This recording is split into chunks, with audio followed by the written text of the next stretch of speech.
सीरत नबवी सल्लल्लाहु अलैहि वसल्लम। ज़मज़म की खुदाई।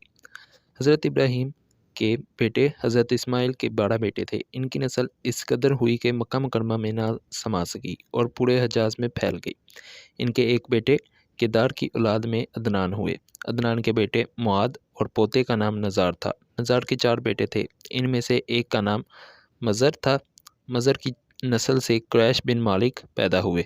ये फ़हर बिन मालिक भी कहलाए। क्रैश की औलाद बहुत हुई। इनकी औलाद मुख्तलिफ़ कबीलों में बट गई।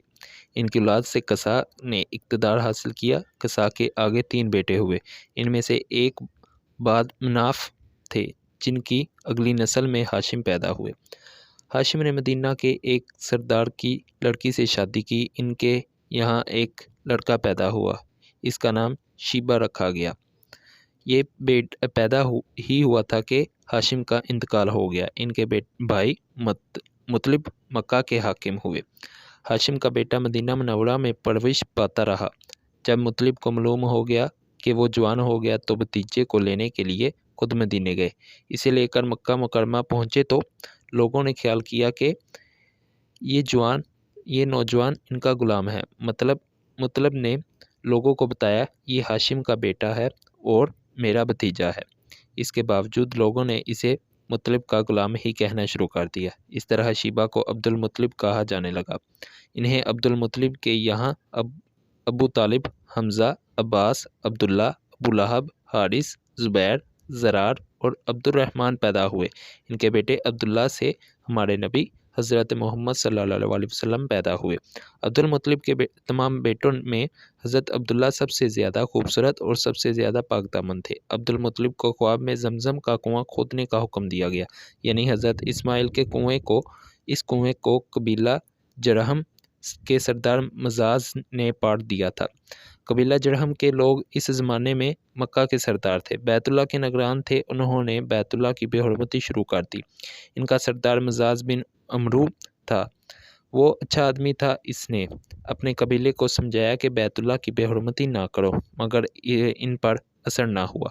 जब मजाज ने देखा कि इन पर कोई असर ना होता तो कौम को इसके हाल पर छोड़कर वहाँ से जाने का फ़ैसला किया।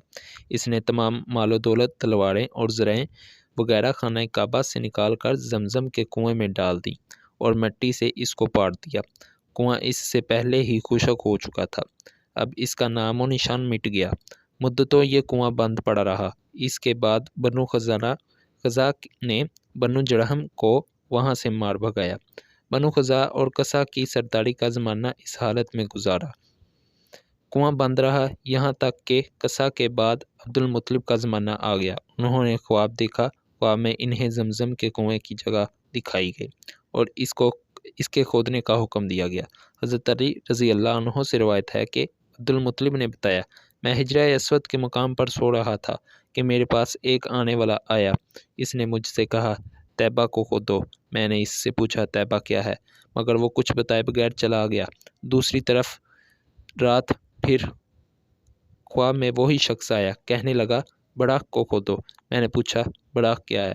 वो कुछ बताए बगैर चला गया। तीसरी रात मैंने अपने बिस्तर पर सो रहा था। फिर वही शख्स आया। उसने कहा, मजनूना खोदो। मैंने पूछा, मजनूना क्या है? वो बताए बगैर चला गया। इससे अगली रात मैं फिर बिस्तर पर सो रहा था कि वही शख्स फिर आया और बोला, ज़मज़म को खोदो। मैंने पूछा, ज़मज़म क्या है? इस बार इसने कहा, ज़मज़म वो है जिसका पानी कभी ख़त्म नहीं होता, जो हाजियों के बड़े बड़े मजमुओं को सैराब करता है। अब्दुल मुतलिब कहते हैं, मैंने इनसे पूछा, ये कुआँ किस जगह है? इसने बताया, जहाँ गंदगी और खून पड़ा है और कौवा ठूंगे मार रहा है। दूसरे दिन अब्दुल मुतलिब और अपने बेटे हारिस के साथ वहाँ गए। इस वक़्त इनके यहाँ यही एक लड़का था। उन्होंने देखा वहाँ गंदगी और खून पड़ा था और एक कौवा ठूंगे मार रहा था। इस जगह के दोनों तरफ बुत मौजूद थे और ये गंदगी और खून दरअसल इन बुतों पर कुर्बान किए जाने वाले जानवरों का था। पूरी निशानी मिल गई तो अब्दुल मुतलिब कदाल ले आए और खुदाई के लिए तैयार हो गए। लेकिन इस वक्त क्रैश वहाँ आ पहुँचे। उन्होंने कहा, अल्लाह की कसम, हम तुम्हें यहाँ खुदाई नहीं करने देंगे। तुम हमारे इन दोनों बुतों के दरमियान कुआं खोदना चाहते हो جہاں ہم ان کے لیے قربانیاں کرتے ہیں۔ عبدالمطلب نے ان کی بات سن کر اپنے بیٹے حارث سے کہا، تم ان لوگوں کو میرے قریب نہ آنے دو، میں خدائی کا کام کرتا رہوں گا، اس لیے کہ مجھے جس کام کا حکم دیا گیا ہے میں اس کو ضرور پورا کروں گا۔ قریش نے جب دیکھا کہ وہ باز آنے والا نہیں تو رک گئے۔ آخر انہوں نے کھدائی شروع کر دی۔ جلد ہی کنویں کے آثار نظر آنے لگے۔ یہ دیکھ کر انہوں نے اللہ اکبر کا نعرہ لگایا اور پکار اٹھے، یہ دیکھو یہ اسماعیل کی تعمیر ہے۔ جب قریش نے یہ دیکھا کہ انہوں نے کنواں تلاش کر لیا تو ان کے پاس آ گئے اور کہنے لگے، عبدالمطلب اللہ کی قسم یہ ہمارے باپ اسماعیل کا کنواں ہے اور اس پر ہمارا بھی حق ہے، اس لیے ہم اس میں تمہارے شریک ہوں گے۔ یہ سن کر عبدالمطلب نے کہا، میں تمہیں اس میں شریک نہیں کر سکتا، یہ مجھ اکیلے کا کام ہے۔ اس پر قریش نے کہا، تب پھر اس معاملے میں ہم تم سے جھگڑا کریں گے۔ عبدالمطلب بولے، کسی سے فیصلہ کرا لو۔ انہوں نے بنو سعد ابن حزیم کی کہانہ سے فیصلہ کرانا منظور کیا۔ یہ کہانہ ملک شام کے بالائی علاقے میں رہتی تھی۔ آخر عبدالمطلب اور دوسرے قریش اس کی طرف روانہ ہوئے۔ عبدالمطلب کے ساتھ عبد مناف کے لوگوں کی ایک جماعت تھی، جبکہ دیگر قبائل قریش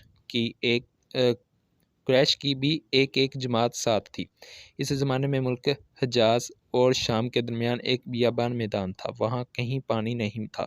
اس میدان میں ان کا پانی ختم ہو گیا، سب لوگ پیاس سے بے حال ہو گئے، یہاں تک کہ انہیں اپنی موت کا یقین ہو گیا۔ انہوں نے قریش کے دوسرے لوگوں سے پانی منگا، لیکن انہوں نے پانی دینے سے انکار کر دیا۔ اب انہوں نے ادھر ادھر پانی تلاش کرنے کا ارادہ کیا۔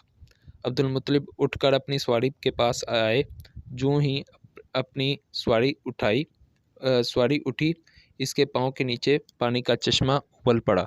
انہوں نے پانی کو دیکھ کر اللہ اکبر کا نعرہ لگایا، پھر عبدالمطلب سواری سے اتر آئے، سب نے خوب سیر ہو کر پانی پیا اور اپنے مشکیزیں بھی بانٹ لیے۔ اب انہوں نے قریش کی دوسری جماعت سے کہا، آؤ تم بھی سیر ہو کر پانی پی لو۔ اب وہ بھی آئے اور خوب پانی پیا۔ پانی پینے کے بعد وہ بولے، اللہ کی قسم اے عبدالمطلب، یہ تو تمہارے حق میں فیصلہ ہو گیا۔ اب ہم زمزم کے بارے میں تم سے کبھی جھگڑا نہیں کریں گے۔ جس ذات نے تمہیں بیابان میں سیراب کر دیا وہی ذات تمہیں زمزم سے بھی سیراب کرے گا، اس لیے یہیں سے واپس چلے جاؤ۔ اس طرح قریش نے جان لیا کہ اللہ تعالیٰ عبدالمطلب پر مہربان ہے، لہٰذا اس نے جھگڑنے بے سود ہے اور کہانہ کے پاس جانے کا کوئی فائدہ نہیں۔ چنانچہ سب لوگ واپس لوٹے۔ واپس آ کر عبدالمطلب نے پھر کنویں کی کھدائی شروع کی۔ ابھی تھوڑی سی کھدائی کی ہوگی کہ مال، دولت، تلواریں اور زرہیں نکل آئی۔ اس میں سونا اور چاندی وغیرہ بھی تھے۔ یہ مال و دولت دیکھ کر قریش کے لوگوں کو لالچ نے آگیڑا۔ انہوں نے عبدالمطلب سے کہا، عبدالمطلب اس میں ہمارا بھی حصہ ہے۔ ان کی بات سن کر عبدالمطلب نے کہا، نہیں، اس میں تمہارا کوئی حصہ نہیں، تمہیں انصاف کا طریقہ اختیار کرنا چاہیے، آؤ 500 کے تیروں سے کوڑا ڈالیں۔ انہوں نے ایسا کرنا منظور کر لیا۔